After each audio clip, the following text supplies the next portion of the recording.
Another alternate race? I'm pretty excited, but at the same time, I gotta say, I'm kinda skeptical. That race in pink is called the UPL. It's being piloted by ExistanZ. The UPL is going up against the UED, that one we know. We are well familiar with uterine devices around here. Rumor has it that the UPL has some balance issues, but everyone thinks the same thing about the UED, so maybe this is even Steven. Anywho, I'm gonna focus on the UPL because they are new to us. The builder's called the mining drone. I like it, nice and familiar. It disappears when you start building something, but you get it back when the construction is completed. That is to say, despite what it looks like, it builds like a Terran SCV, not a Zerg drone. Right now we've got a fusion generator, which is essentially your supply depot. Just gives you supply, no bells and whistles. Let's intro. In the bottom right is a Cronenberg sci-fi film. It is ExistanZ! That horn marks our inaugural UPL game, assuming we ever have a second one. But let's also introduce our pilot for the United Earth Directorate, who has already started his teleportation node. He is the bane of the lactose intolerant, for he is DairyProduct!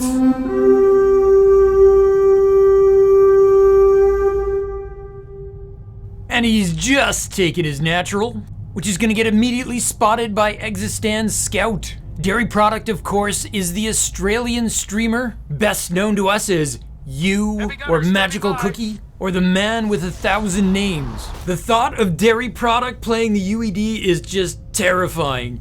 ExistanZ is a brave, brave man, which is perhaps why he's produced a heavy gunner.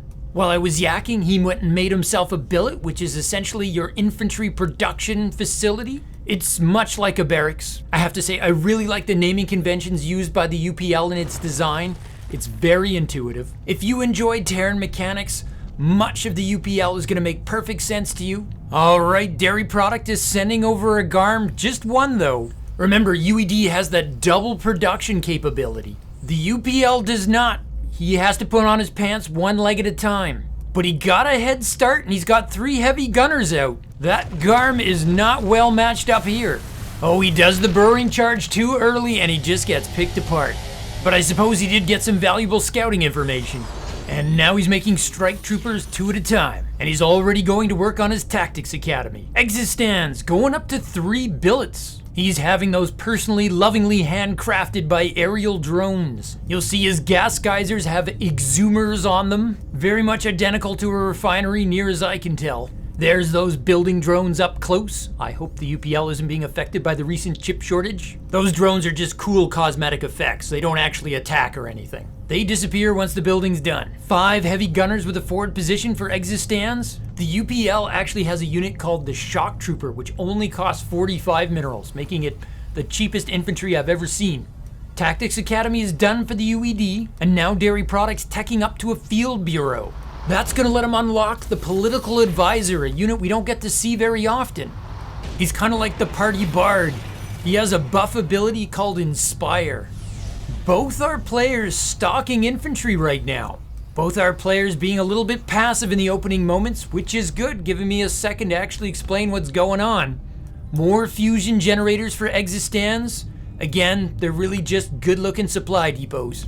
And now ExistanZ is making a manufacturing facility. You probably guessed it, that's how you get your vehicles, that's your factory. The walls have been painted, but it still feels kinda like home. So those heavy gunners, they're doing bonus damage versus armor. And they have a range of 6. That's Marauder range. Marines have a range of 5. The issue for ExistanZ is that DairyProduct isn't really going for armor right now. He's building infantry of his own. And he's working on the authorized spare rifle batteries. It turns your ordinary strike troopers into death machines, who apparently like to take showers with electricity. That orange fire is just an infusion tower, it's a healing effect. I know I've said it before, but it certainly doesn't look like it's healing. I'm old school, I'm used to a soft blue or green, meaning healing. Alright, DairyProduct looking to get an edge by taking his 3rd. Oh, and in that healing death ball, by the way, I see a couple of Lazarus. That means he's gonna have political advisors and Lazarus augmenting his death ball. And now he's picking up a second teleportation node, so he'll be able to make units 4 at a time. He further drops an arsenal right in his mineral line. No doubt he plans to upgrade that into a missile turret to use it for defense against drops. No sign of drops at this point.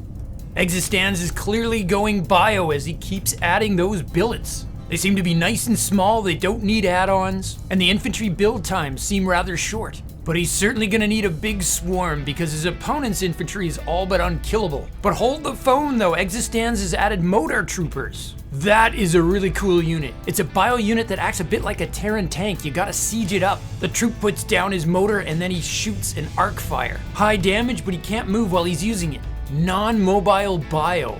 That's original, I like it. DairyProduct has his third finished. He's gonna start saturating that base.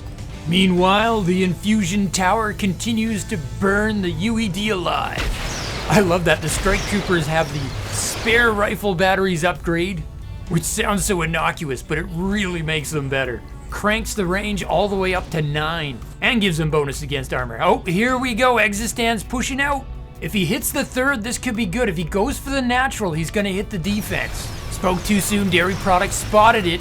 Ah, we're being killed by spare rifle batteries. Oh, that's nice. He pulls back and lets the motor troopers do their thing. It looks like the UPL motor troopers are outranging the UED strike troopers just by a hair. DairyProduct pulls back, and the heavy gunners are gonna try to force the issue. Both our players very close on income. But DairyProduct has a lead on workers by 7, and he charges forward. The Lazarus definitely doing their thing, reanimating the dead troops right in the middle of the battle. That puts them back up to half, and then they go to the infusion tower and get the rest of it. That is just an insanely good synergy. Rinse, recycle, repeat. And now that their army sizes are about back to even, DairyProduct's gonna enjoy a supply lead. Unable to take down the UED's third base, ExistanZ is gonna try to build one of his own. He's gotta find a way to keep pace, and he's trying to do it with a tech switch. He's adding in the artillery and an Osprey, that attack copter. It attacks air and ground, but it also acts as a mini dropship. Oh, he's gonna do it. It's so cool. It physically lands when you load it. Same thing when you drop units off. Landing air units is something that StarCraft needs more of. I mean, the Viking does it, so why don't we get it more often? I mean, I'd love to see a Mutalisk that can run along the ground. So the Osprey can hold up to 4 troops. I believe it can't hold anything else that isn't a troop. Just infantry, which is a cool limitation. And it makes more sense. How does a little helicopter hold up a giant tank? Oh, DairyProduct's gonna get the scout on this potential drop. That's big. The Osprey is gonna see that DairyProduct's trying to make a 4th, but he looks to be circling for the main. Is that missile turret gonna be finished? I don't know that he ever actually started it. Meanwhile, back at home, ExistanZ is building TR-17s. Oh, hold on, Dairy's attacking. He's brought his bioforce up. ExistanZ is trying to bring up his artillery. He's got the TR-17, it sieges. My notes tell me the monk gun does 46 damage at a range of 14. I admit it, I have nothing memorized for the UPL. What's cool about that TR-17 is it can actually move while it's sieged up. It just moves like really slow. You have to unsiege it if you want to get it anywhere fast. That attack delayed ExistanZ drop. It's just happening now. The troops have been unloaded. Osprey's back in the air to fire. That missile turret never got built, but ExistanZ needs to rescue his third. He's got a ton of TR-17s now. He needs to hit the Lazarus so they stop reanimating. It looks like ExistanZ is gonna clean up, but boy, was that costly. I feel like he lost 2 armies. Fortunately, ExistanZ is doing some econ damage at the main here. He's destroyed a Vespine purification plant. He forced that drone pull, and he killed a good 10 salvages there. But it looks like the jig is up. Can that Osprey get out of there? Yes, yes it can. Just a handful of hit points left on that Osprey. The other thing that happened in that attack is ExistanZ blew up DairyProduct's enrichment tower. That increases the UED's mining efficiency. It's a recent tweak. You no longer put the towers on the minerals themselves. Okay, big time mech transition for ExistanZ. Going heavy on those 17s. I'm guessing the idea is that the Osprey is going to be used as a spotter. Let those TR-17s see their opponents at their full range. They're gonna siege up and they should be able to splat anything that wants to come attack their third. I feel like that TR-17 nest would be very vulnerable to air. DairyProduct is sticking with what works for him though. He's adding to his Lazarus and strike trooper count. Heavy gunners going to the right side of the map here. They're gonna take a watchtower. Looks like DairyProduct immediately dispatches a force to respond. His high-tech bio does seem to be superior. Both our players have their +1/+1 for their infantry. ExistanZ has double R&D facilities, but I'm discovering with the UPL a lot of their upgrades you find right in the production facilities themselves. Again, nice and logical, very user-friendly. Definitely not as friendly as the UED who just blew the head off of that heavy gunner. There you go, you see those TR-17s moving while still sieged. ExistanZ kindly did that just to illustrate it for me. You may think they're ridiculously slow, but once you compare it to a siege tank that can't move at all, it's suddenly a real plus. DairyProduct discovers ExistanZ trying to take a gold base. Oh, but I like this. He's not going for the gold. He's betting ExistanZ is going to move to defend the gold, and he comes in, but he is wrong. I would have thought the exact same thing, and the TR-17s are just going to blast that infantry. And for the first time in this game, ExistanZ takes the army lead. He's almost caught up in supply, and he's now caught up on bases, and he has the gold, which is halfway to being blown up because ExistanZ ignored that strike trooper, which was probably the right call. I don't know if that was game sense or he just got lucky, but he did not fall for that feint. Oh, and then look at this. ExistanZ is going to invest in electrostatic defense turrets. I hope we get to see those things do their thing. They're kind of fun to watch. And as so often the case, DairyProduct macros himself out of a bad situation. Without an engagement, he takes back his army lead. He's actually making Drakkar APCs. Ever since I declared that was really unusual, it seems like every UED player has been making them. Sometimes I feel like I'm the Jim Cramer of StarCraft. Whatever I say, do the opposite and profit. That is a lot of 17s, man. There might be 17 of them. They are gonna bludgeon that infantry. I don't care if you reanimate. Choppers might be overextended though. ExistanZ pulls back part of his army because he doesn't want to overextend. He knows DairyProduct likes to hit multiple spots at once. He's actually wrong in this case. But that shows me that his wicked call earlier in this game was discipline and not luck. I'm very impressed. When I see the enemy, I send my forces to attack it. ExistanZ sees the enemy, sizes up that it's looking a little small, and asks themselves, why might that be? Where is the rest of his force? The electrostatic defense was not a big help in that attack. Its range was too short. And here comes that missing army. The APCs are here. There's also Tyrannus mixed in there now. That's your anti-armor. A very nice composition change for DairyProduct. Oh, we do get to see the electrostatics going off. The range is not great, but the attack speed is very high. DairyProduct does not want to let him have that base, and he is not going to permit it. The mining drones are going to retreat, and the base is going to get sacked. That reminds me, the UPL mining drones actually have a couple of tricks. For 25 minerals, you can upgrade them with a grenade launcher, and they have like a super repair function, but they go kamikaze and die when they use it. Anyway, not only does ExistanZ lose his gold base, he's now officially down a base. But it bought him a chance to get another army. A big wave of TR-17s coming the UED's way. There's the siege up, and DairyProduct knows that's his cue to leave. Oh yeah, he's gonna save most of that army too. DairyProduct's already thinking about the counterattack. He's putting down heavy turrets and suppression towers at his 4th. ExistanZ gonna reclaim his gold, and he finds himself a supply block, so he's gonna make a ton of fusion generators. There's like more Lazarus than there are troopers, and they're all gonna take the electricity bath. It's like a shield battery with unlimited energy. I'm waiting for a UED player to use them offensively and build them at his opponent's base, but I think they just take way too long to build. And there is indeed gonna be a counterattack. There's a suppression tower at that 3rd base though, and a fusion tower of course though, so it won't be an easy take. But if the TR-17s can set up a long-range siege, he could make it happen. Holy tech switch, Batman, 9 strike fighters in production. The TR-17s will be just worthless against that. Oh, but never mind that, they're getting blown up anyway. The TR-17s wandered in too close and just got overrun. Supply block is no longer his problem. He is way down on army, and if he tries to recover by making TR-17s, he could be in trouble. ExistanZ is about to be met with strike fighters. What he needs above all is anti-air. DairyProduct has so much infantry left over, he's actually looking to counter with that as well. Strike fighters are out. ExistanZ needs to know about this. He's got a very short window to adapt. I love that DairyProduct set his rally point on top of his infusion tower. Oh, and he's capitalizing on his lead by taking a 5th. DairyProduct has pulled back his infantry. He is not attacking anymore. That is good for ExistanZ. He needs that minute to recover here. I mean, forget the strike fighters. It looks like the Tyrannus alone are actually wrecking his TR-17s. ExistanZ is making Osprey. He's just not making enough of them. I don't think he has that option. I think he needs anti-air mech. The strike fighters are streaking around to the right-hand side. It's going to be a two-pronged attack.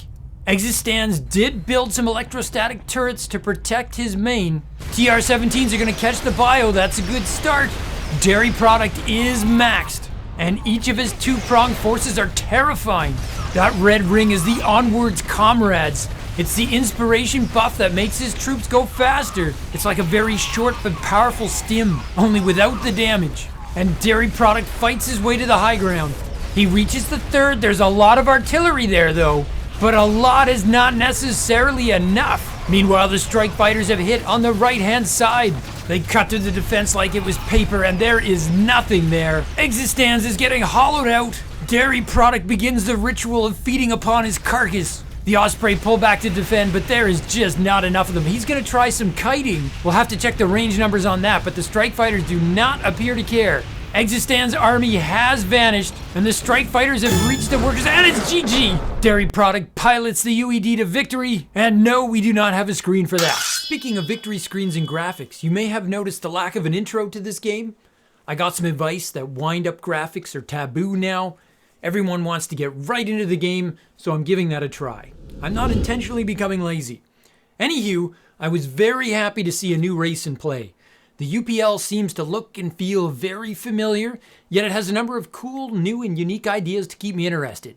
We'll see if it becomes a staple around these parts or not. I'm anticipating someone is going to ask me, where do I find the UPL to try it out myself? The answer is the All Races PvP mod by Viceroy, the same one where most of us go to test out the UED, or the really fringe stuff like hybrids and dragons. Still hoping to show you guys that stuff one day. Before I forget, here's what I missed in my observing of this game. Check out what happened when the strike fighters first entered the UPL main.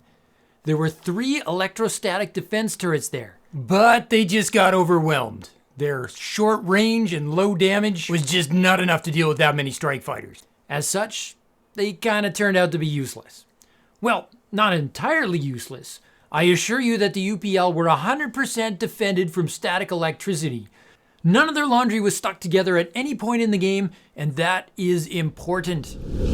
Clearly though, the UPL has many more units and buildings that we didn't even get to touch on in this game, and I'm sure there are many aspects and features to this race that I've yet to learn.